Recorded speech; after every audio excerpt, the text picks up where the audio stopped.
Hello दोस्तों, नमस्कार। स्वागत है आप सभी का आपके अपने यूट्यूब चैनल में। देखिए दोस्तों, आज है 7 अक्टूबर और 7 अक्टूबर को रेलवे ग्रुप डी का फर्स्ट शिफ्ट का एग्ज़ाम समाप्त हो गया है।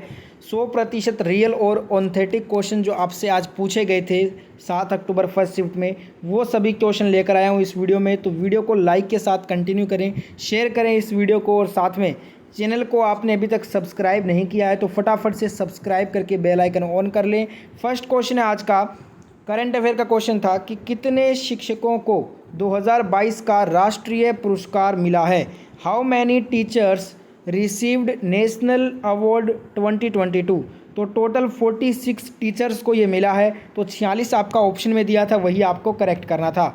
अगला क्वेश्चन पूछा गया, रिपीटेड है, बाल श्रम के उन्मूलन का वर्णन किस आर्टिकल में किया गया है। देखिए क्वेश्चन एग्जैक्ट ये था कि 6 से लेकर 14 वर्ष से कम उम्र के जो बच्चे होते हैं उन्हें कारखाना में काम ना कराने के लिए जो आर्टिकल है वो आपसे पूछा था। तो आर्टिकल बेसिकली आपको पता है 24 इसमें आपका करेक्ट हो जाएगा, और ये क्वेश्चन बार बार आपका रिपीट हो रहा है।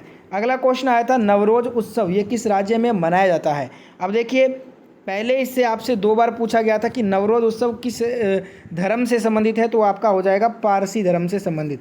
पर आज आपसे कुछ अलग पूछा है, किस राज्य में मनाते हैं। तो गुजरात और महाराष्ट्र में मनाया जाता है ये। बाकी बताइएगा ऑप्शन में गुजरात था या फिर महाराष्ट्र। नेक्स्ट क्वेश्चन आया था, नंदा देवी राष्ट्रीय उद्यान ये किस राज्य में है। Nanda Devi national park is situated in which state. तो ये आपका उत्तराखंड यूके में स्थित है, करेक्ट हो जाएगा उत्तराखंड। नेक्स्ट क्वेश्चन आया था, सुमित अंतिल ये किस राज्य से संबंधित है। Sumit Antil related to which state. तो ये आपके हरियाणा से संबंधित है। आपको कमेंट बॉक्स में बताना है कि सुमित अंतिल का संबंध किस खेल से है। ये क्वेश्चन आ चुका है ग्रुप डी में 2 से 3 बार। नेक्स्ट क्वेश्चन आया, रिपीटेड है ये भी, रंगोली बिहू ये किस राज्य में मनाया जाता है। आपको बस एक चीज़ ध्यान रखनी है, बिहू जैसे ही नाम आप देखो आपको असम आंसर कर देना है, ठीक है। अगला क्वेश्चन आया, नर्मदा नदी किस राज्य से होकर बहती है और अरब सागर में गिरती है। रिपीटेड सवाल है, तीसरी बार रिपीट हुआ है ग्रुप डी में ये।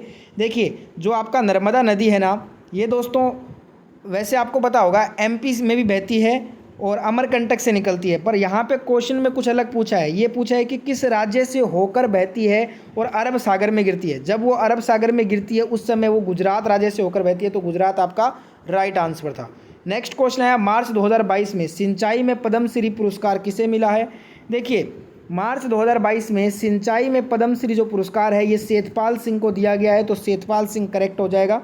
अगला क्वेश्चन आया, रिपीटेड है, हैदराबाद के उर्दू विश्वविद्यालय के पहले अध्यक्ष कौन थे।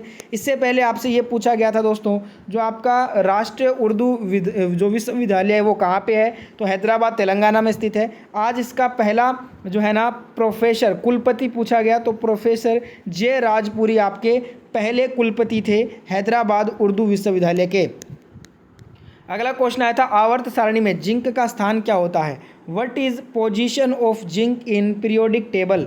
तो 4th period and 12th group, चौथा पीरियड है और 12वां ग्रुप जो है ना आवर्त सारणी में जिंक का स्थान होता है।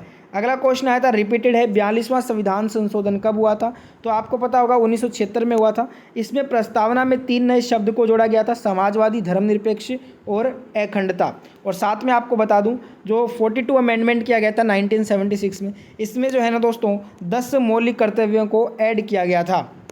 अगला क्वेश्चन है, सल्फर किस आवर्त का तत्व होता है। जो सल्फर है दोस्तों ये आवर्त 3 का तत्व है। अगर आपसे वर्ग पूछे तो वर्ग हो जाएगा 16। नेक्स्ट क्वेश्चन, जब वस्तु को अवतल दर्पण के वक्रता केंद्र पर रखा जाता है तो छवि की प्रकृति क्या होगी। अब यहाँ पे देखिए दोस्तों, हम अवतल दर्पण की बात कर रहे हैं और वक्रता केंद्र पर अगर वस्तु को रख रहे हैं अवतल दर्पण में, तो उसकी जो छवि की प्रकृति होगी ना, एक तो वर्चुअल इन्वर्टेड होगी और साथ में समान साइज की होगी। अगला क्वेश्चन आया था, how can forest be increased. वनों को कैसे बढ़ा सकते हैं। अब इसमें तो देखिए विकल्प के अकॉर्डिंग आपको आंसर करना था। अगर यहाँ पे मैं बताऊँ तो दोस्तों एक सिंपल जो आप बेसिक अगर फॉलो करें तो जो वनों की कटाई है उसको हम रोक के वनों को बढ़ा सकते हैं। सबसे पहले तो ये हो जाएगा। उसके बाद प्रदूषण को कम कर सकते हैं, पेपर का कम यूज़ करके हम इसको रोक सकते हैं। तो यहाँ पे देखिए वनों को बढ़ाने के और भी काफ़ी कारण हैं, पर जो मेन 3 कारण थे वो मैंने आपको बताए हैं। बाकी बताइएगा ऑप्शन क्या दिए थे। अगला क्वेश्चन आया था, नगर निकाय से संबंधित आर्टिकल पूछा था, 243P आपका करेक्ट हो जाएगा। एक आया था, ब्लीचिंग पाउडर CaOCl2 प्राप्त करने के लिए Cl2 गैस किस में प्रवाहित करना होगा। रिपीट हो रहा है बार बार क्वेश्चन, ये कैल्शियम हाइड्रोक्साइड, ठीक है। तो कैल्शियम हाइड्रोक्साइड आपका करेक्ट आंसर हो जाएगा। अगला क्वेश्चन था दोस्तों, अवतल दर्पण में कोई वस्तु वक्रता केंद्र पर है तो उसका प्रतिबिंब कैसा बनेगा? उल्टी और वस्तु के आकार के बराबर बनेगा, ठीक है। नेक्स्ट क्वेश्चन देख लेते हैं। क्वेश्चन है राष्ट्रीय घाटा किस प्रकार होता है? अब देखिए, जब आयात ज़्यादा हो और निर्यात कम हो जाए तो उससे हम क्या बोलते हैं? राष्ट्रीय घाटा बोलते हैं, ठीक है। बाकी विकल्प बताइएगा। एग्जैक्ट ये वाला सवाल पूरा नहीं मिल पाया है, जिनको याद है कमेंट करना। एक क्वेश्चन आया था, अमीबा और पैरामीशियम भोजन कैसे करते हैं? देखिए, अमीबा और पैरामीशियम एक कोशिकीय जीव होते हैं। प्लाज्मा झिल्ली भोजन पदार्थ के चारों ओर से पकड़कर ग्रहण कर लेती है। बाकी विकल्प बताइएगा दोस्तों, विकल्प क्या दिए थे इसमें। एक क्वेश्चन है था, सबसे अधिक बॉन्ड किस में होगा? तो यहाँ पे ऑप्शन थे एल्केन, एल्कीन, एल्काइन। एक और ऑप्शन क्या था, कमेंट करके बताइएगा। इन 3 ऑप्शन के अकॉर्डिंग अगर आंसर करना है मेरे को तो मैं एल्काइन के साथ जाऊँगा, तो एल्काइन आपका करेक्ट होना चाहिए। अगला क्वेश्चन था, इनमें से कौन कच्छ रण से संबंधित नहीं है? यहाँ पे कच्छ रण से संबंधित नहीं है ये बताना था। तो ओडिशा का जो पूर्वी तट है ये आपका कच्छ रण से संबंधित नहीं है, ये ऑप्शन में दिया था और ये आपका यहाँ पे करेक्ट आंसर हो जाएगा। अगला क्वेश्चन था, राज्यपाल के कार्यों का उल्लेख किस आर्टिकल में है? तो ये आर्टिकल 154 में मिलता है। ये यहाँ पे 3 क्वेश्चन मिले हैं, बताइएगा 3 में से कौन सा आया था। एक स्टूडेंट ने कहा था कि राज्यपाल के कार्यों का उल्लेख पूछा था, तो आर्टिकल 154 हो जाएगा। एक ने कहा था कि राज्य की कार्यपालिका शक्ति राज्यपाल में निहित होती है, ये किस आर्टिकल में है? तो ये आर्टिकल 155 में है। और एक स्टूडेंट ने बोला क्वेश्चन ये था कि राज्य के राज्यपाल के कार्यकाल का वर्णन ये किस आर्टिकल में किया गया? 156 में किया गया। तो आप बताइएगा दोस्तों, तीनों में से कौन सा आर्टिकल आपसे आज पूछा गया था इस शिफ्ट में। अगला क्वेश्चन यहाँ पे देखने को मिला हमें कि दही में जब नींबू मिलाएंगे तो क्या होगा? देखिए, जब हम दही में नींबू मिलाएंगे, एक तो उसका पीएच वैल्यू आपको पता होगा घट जाएगा, और इसके साथ आपको ये भी बता दूँ आपको, देखिए जो उसका जो कर्डलिंग है जो है ना, वो और मच फास्टर हो जाएगा, ठीक है। उसका जो जमना होगा वो और तेज़ी से होने लगेगा, वो जमने लगेगा।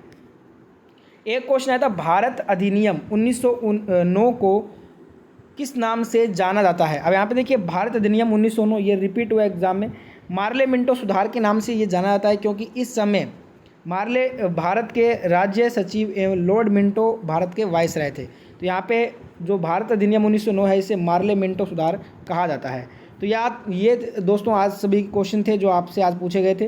कुछ क्वेश्चन छूट गए हैं, उन्हें मैं ऑल शिफ्ट में कवर कर लूँगा, जिनको याद है कमेंट कर दीजिएगा। अब मैं मिलूंगा सेकंड शिफ्ट के एनालिसिस के साथ। वीडियो को अभी तक लाइक नहीं किया तो लाइक करें, शेयर करें, साथ में चैनल को सब्सक्राइब करके बेल आइकन ऑन कर लें।